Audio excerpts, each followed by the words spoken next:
Hello Internet, my name is Lave and I watched Love, Death and Robots, which is available on Netflix right now and is directed by multiple people because it's an anthology of animations made by multiple animation studios. But what really sealed the deal for me is that it's produced by Tim Miller, the director of Deadpool, and David Fincher, the director of Seven, Social Network, Girl with a Dragon Tattoo, Gone Girl. So more than enough reason to be excited for this one, and definitely not an animation for the kids. There's 18 short stories in total, ranging from 5 to 17 minutes, each with its unique style, be it 2D or 3D animation or a combination of the two. It also blends genres from sci-fi to fantasy to war, horror and comedy, all with the theme of love, death and robots, hence the title. It's got an air of Black Mirror about it. Every episode starts with the symbols of love, death and robots, which then turns into other symbols which give you clues as to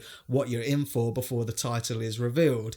Some of them really reminded me of Final Fantasy Spirits Within and obviously the Animatrix for those who remember that. I say that because a lot of the episodes are going for that photorealistic look. As is the case with those types of animations, the environment designs are just spot on and do look photoreal.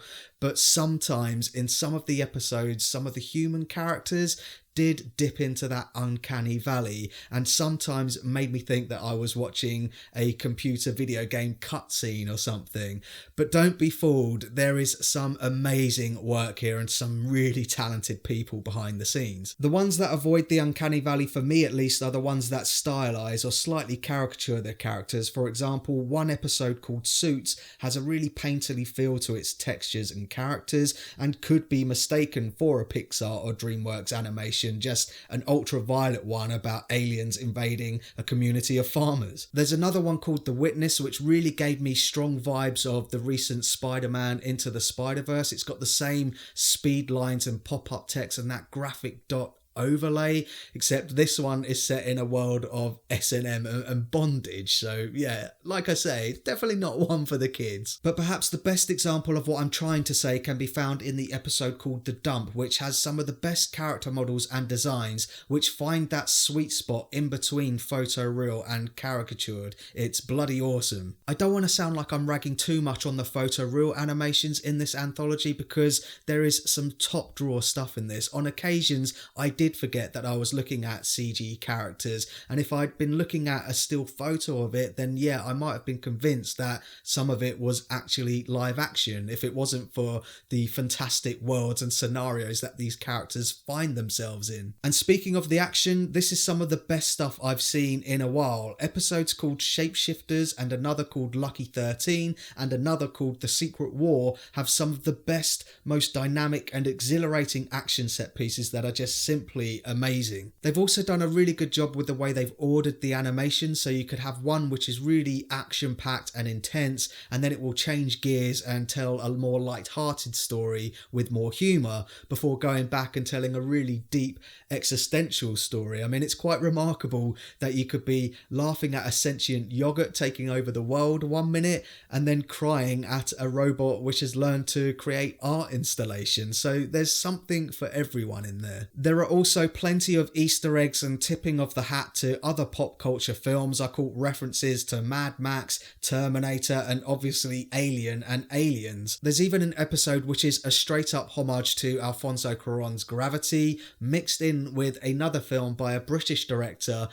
And I don't want to say who that director is or what the film is because it would spoil the story, but it is really nice to see that these stories have influenced these stories and these stories are probably going to influence other stories. I think this has got the potential to expand and tell other stories within these little universes. Every one of the 18 episodes brought something unique to the table or had something in it that I really liked. In terms of negatives, the only thing I can think of is a couple of the episodes, maybe the voice acting wasn't as good as some of the voice acting in some of the other episodes, and whilst I dug a lot of the humour in this, it is real lowbrow humour.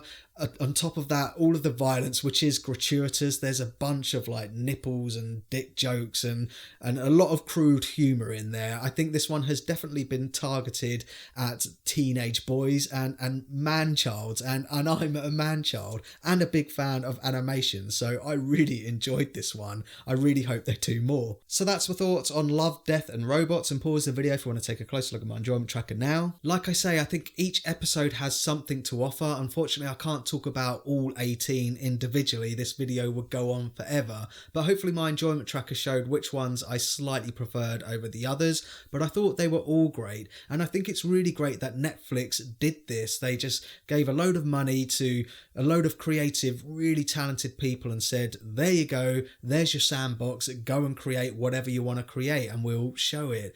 And in Dolby Atmos and Dolby Vision as well, I sat back and was like, this is brilliant. So thanks very much for watching this video. If you've seen it, let me know what your favourite episode was down in the comments. And as always, thanks very much for watching this review. I really do appreciate it. If you can, give it a like and don't forget to share the lave.